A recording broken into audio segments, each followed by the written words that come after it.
Hundreds wait in line at 29,000 feet. Oxygen runs low. Climbers die, not from avalanches, but from traffic jams. Mount Everest is no longer just a symbol of adventure. It's a symbol of overcrowding. The mountain that was once climbed by a handful of pioneers now receives hundreds of people each season. Images of long lines at the summit have become iconic and deeply troubling. Where silence and solitude once reigned, there's now crowds and competition. Everest has become the poster child for the tension between authentic mountaineering and commercial tourism. And people are dying, not from storms or technical failure, but from waiting in line while their oxygen runs out. This is the Everest paradox. The more accessible the mountain becomes, the more dangerous it gets. The Everest paradox, May 22, 2019. Near the summit of Mount Everest, a photograph goes viral around the world. It shows a line of climbers stretching along the narrow summit ridge. Hundreds of people in brightly colored down suits waiting their turn to reach the top. They're queued single file along a ridge with deadly drops on both sides, packed so tightly that movement is impossible. The image is stunning and horrifying. This wasn't a momentary bottleneck. Climbers reported waiting for hours in the death zone, above 8,000 meters where the human body is literally dying with each passing minute. That season, 11 people died on Everest. Many deaths were directly attributed to the delays. Climbers ran out of oxygen while waiting in line. Others became exhausted standing still in the extreme cold and altitude. Some died on the descent after spending too long above 8,000 meters. Mount Everest is no longer just a symbol of adventure. It's a symbol of overcrowding. The mountain that Edmund Hillary and Tenzing Norgay first summited in 1953, after years of failed attempts by the world's best climbers, now sees hundreds of successful summits each year. In 2019, Nepal issued 381 climbing permits. Add Sherpas and guides, and nearly 900 people attempted the summit during a narrow weather window of just a few weeks. The result? Traffic jams at 29,000 feet, climbers dying not from avalanches, technical falls, or sudden storms, but from waiting in line. Where silence and solitude once reigned, there's now crowds and competition. Early Everest expeditions were monastic experiences, small teams spending months on the mountain, battling not just the physical challenge, but also the psychological isolation of being in one of Earth's most remote locations. Now, climbers describe Everest as crowded, noisy, and littered. The summit ridge sounds like a highway, voices calling out, radios crackling, the constant rustle of down suits and crunch of crampons on ice. Everest has become the poster child for the tension between adventure and commerce. The mountain represents both the pinnacle of human ambition and the consequences of making that pinnacle accessible to anyone with money. It's a paradox. The more people summit Everest, the less meaningful each summit becomes. Yet, demand continues to grow, driven by the allure of standing on top of the world. Barniers, the rise of the Everest industry. How did we get here? How did Everest transform from an extreme mountaineering objective to something resembling a high-altitude tourist destination? The answer is commercialization, the creation of an entire industry built around selling summit experiences. Large commercial expeditions.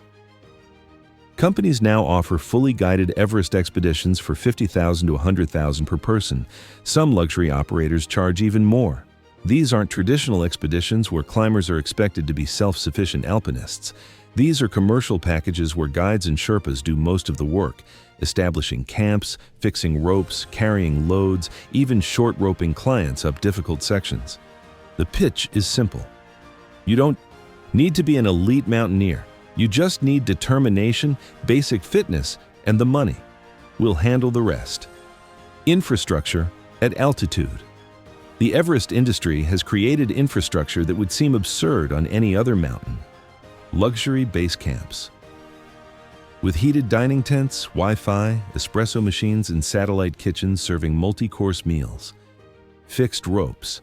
Running the entire route from base camp to summit, climbers clip in and follow the ropes rather than making independent route-finding decisions.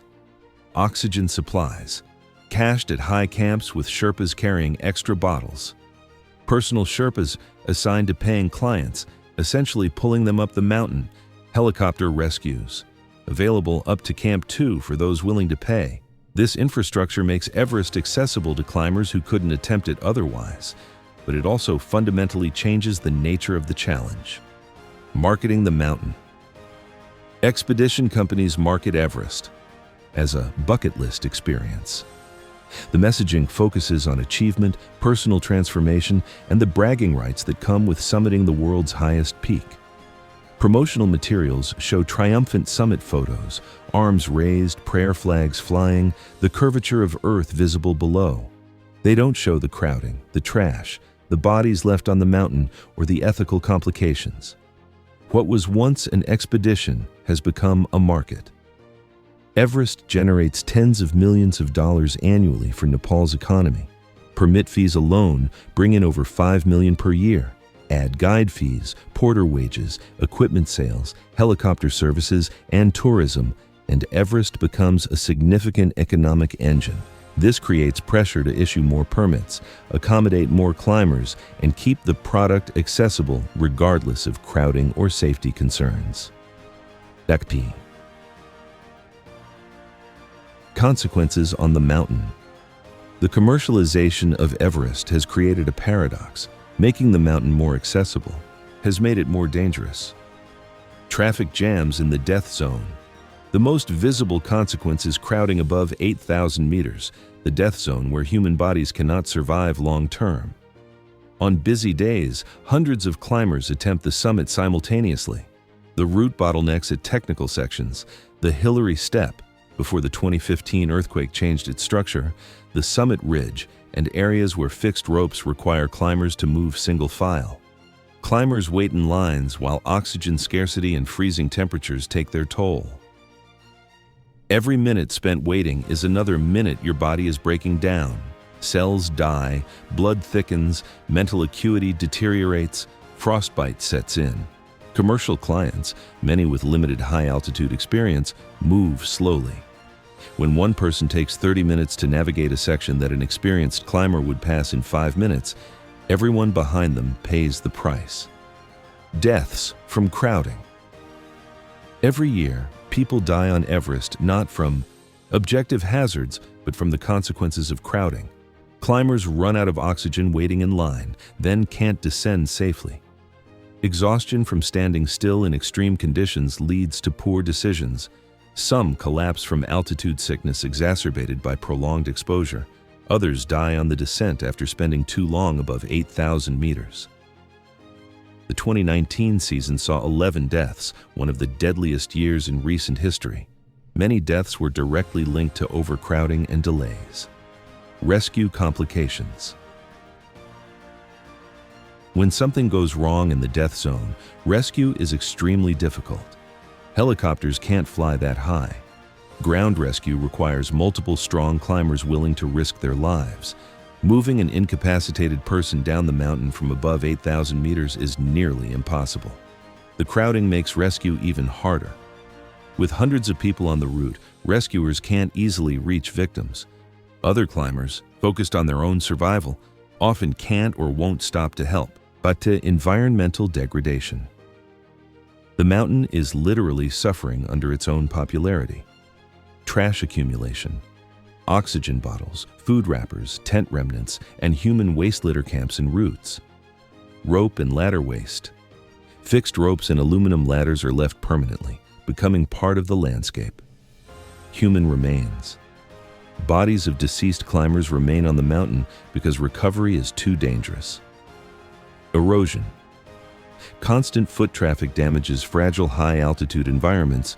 Nepal has implemented rules requiring climbers to bring down trash or forfeit deposits.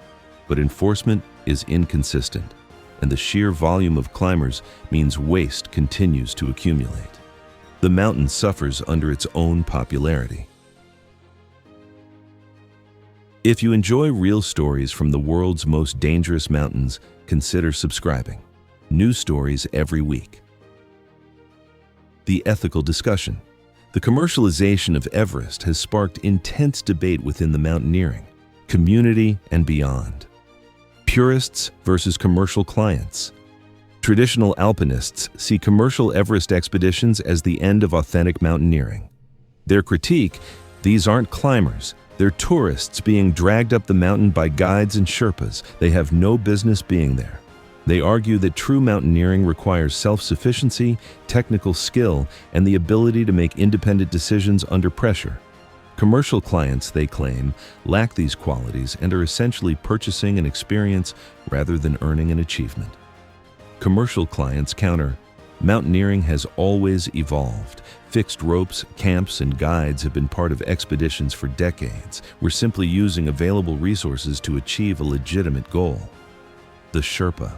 Question: perhaps the most troubling ethical dimension involves the Sherpas who make commercial expeditions possible.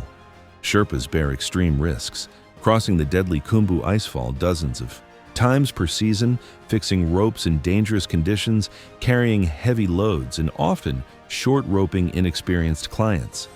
They do this work because it pays far better than other available jobs in Nepal. For many Sherpa families, guiding on Everest provides economic security impossible to find elsewhere. But the risk is staggering. Sherpas die at significantly higher rates than Western climbers.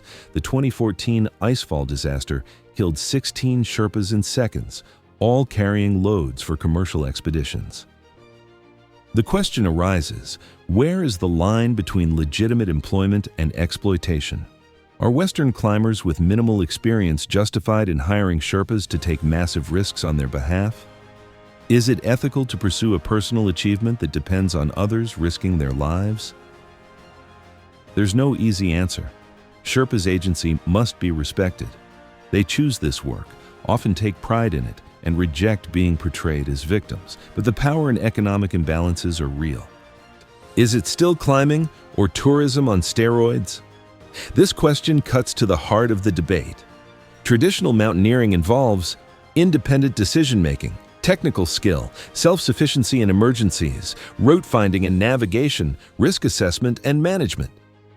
Commercial Everest expeditions often involve following fixed ropes established by others, relying entirely on guides for decisions, having Sherpas carry gear and supplies, using supplemental oxygen to compensate for inadequate acclimatization, being short-roped, physically tethered to a guide, through difficult sections. Critics argue this isn't mountaineering, it's high-altitude tourism. The mountain becomes a backdrop for an expensive experience rather than a genuine climbing challenge. Calls for reform. Many within the climbing community advocate for stricter regulations. Experience requirements. Climbers should prove they've successfully summited other 8,000-meter peaks before attempting Everest. Permit limits. Nepal should reduce the number of permits issued each season. Skill assessments. Climbers should demonstrate basic technical competence before being allowed above base camp. Environmental standards. Stricter enforcement of waste management and requiring climbers to bring down more trash. Sherpa protections.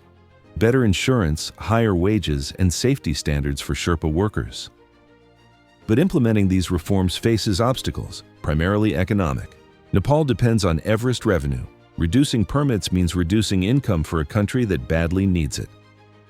L'Adur, the bigger picture. Other mountains, following the same path. The Everest phenomenon isn't isolated. Other 8,000-meter peaks are following a similar trajectory. Once considered the mountaineer's mountain, technical, dangerous, and reserved for elite climbers, K2 is seeing increased commercial traffic. In 2021, the mountain saw an unprecedented number of summit attempts, many by commercial clients with limited experience on that level of technical terrain. Manaslu. Manaslu, the world's 8th highest peak, has become the training ground for Everest.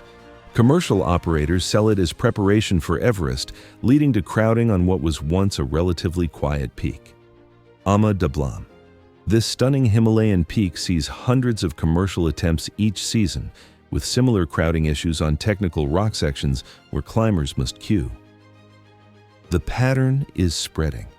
As Everest becomes more crowded and criticized, operators and clients seek less commercialized alternatives. But bringing commercial expeditions to these mountains simply transfers the problems rather than solving them. Attempts at solutions. Despite the challenges, there are initiatives trying to address Everest's problems. Environmental efforts. Cleanup expeditions specifically focused on removing trash and old equipment, stricter waste. Management requirements and larger deposits. Some operators emphasizing leave no trace ethics. Technology developments like biodegradable supplies. Ethical guidelines. Some expedition companies establishing higher standards for client experience and fitness. Industry discussions about self-regulation and best practices.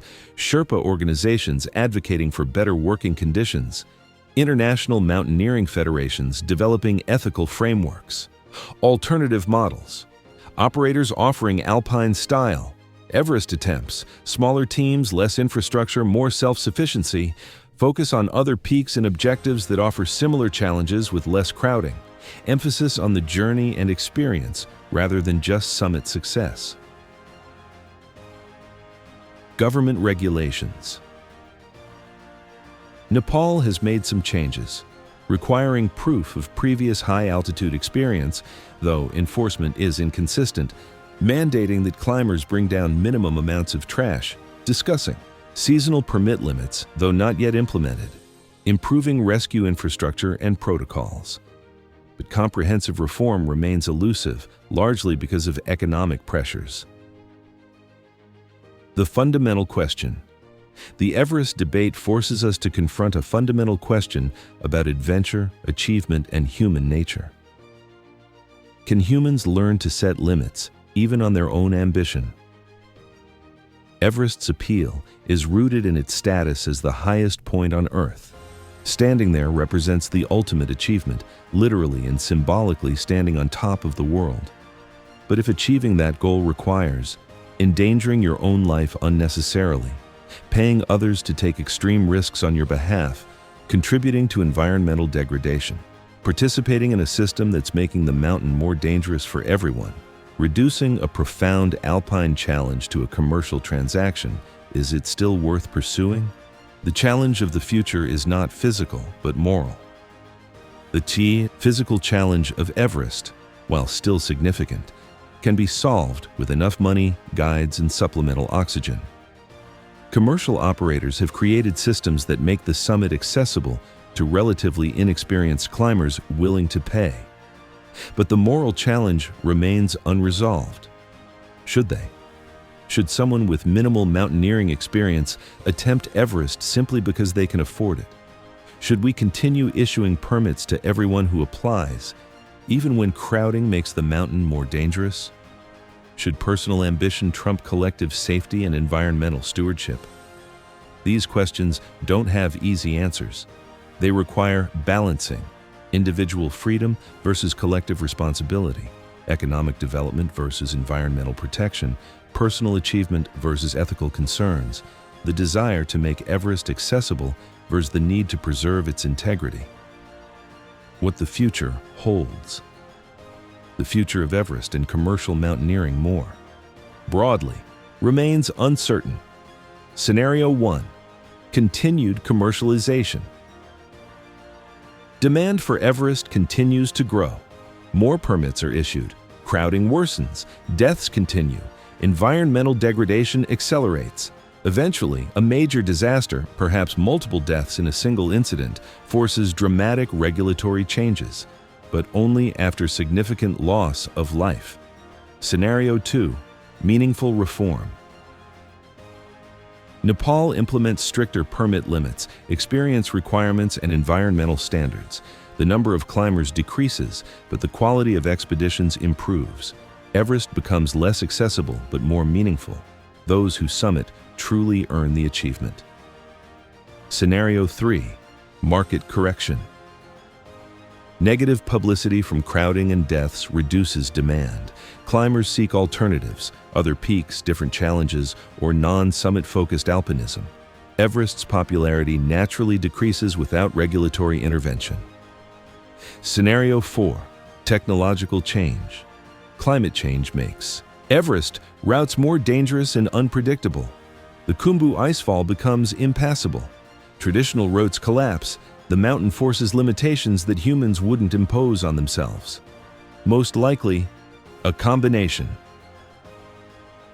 The future probably involves elements of all these scenarios, some reforms, some continued commercialization, some market correction, and some climate-driven changes. What seems certain is that the current situation is unsustainable. Something will change, whether through human choice or natural consequences. The personal dimension. For individual climbers considering Everest, the ethical questions become very personal. Why do you want to summit? If it's just the highest mountain or bucket list, is that enough to justify the risks, costs, and impacts? What defines meaningful for you? Following fixed ropes with Sherpas carrying your gear, or self-sufficiency and independent decision-making? What are you willing to accept? Every Everest climber must reckon with the risk to others, environmental impact, and economic dynamics with Sherpas. There's no judgment-free answer. But asking these questions honestly is essential for anyone considering the mountain. Final thoughts. Hundreds wait in line at 29,000 feet. Oxygen runs low. Climbers die, not from avalanches, but from traffic jams. This is modern Everest. What happens when human ambition meets commercial opportunity without limits? The mountain hasn't changed. It's still 8,049 meters of rock and ice, still dangerous, still capable of killing the unprepared. But everything around it has changed. What was once elite alpinism is now marketed as a bucket list experience for anyone with money. The question isn't whether this change is good or bad. It's already happened. The question is, what do we do now? Do we continue accepting Everest as high-altitude tourism? Do we implement reforms to reduce crowding and preserve integrity? Do we shift cultural values to celebrate different types of achievement? The answer will determine not just Everest's future, but what mountaineering means in the 21st century. Because Everest isn't just a mountain anymore. It's a symbol of human ambition, commercial excess, environmental impact, and the tensions between personal freedom and collective responsibility. How we handle Everest reveals how we handle broader challenges, balancing development with preservation, managing shared resources, respecting indigenous communities, and learning when to say, enough. Can humans learn to set limits, even on their own ambition? Everest is asking us that question. Every season, every summit, every death. The mountain won't provide the answer. That's up to us.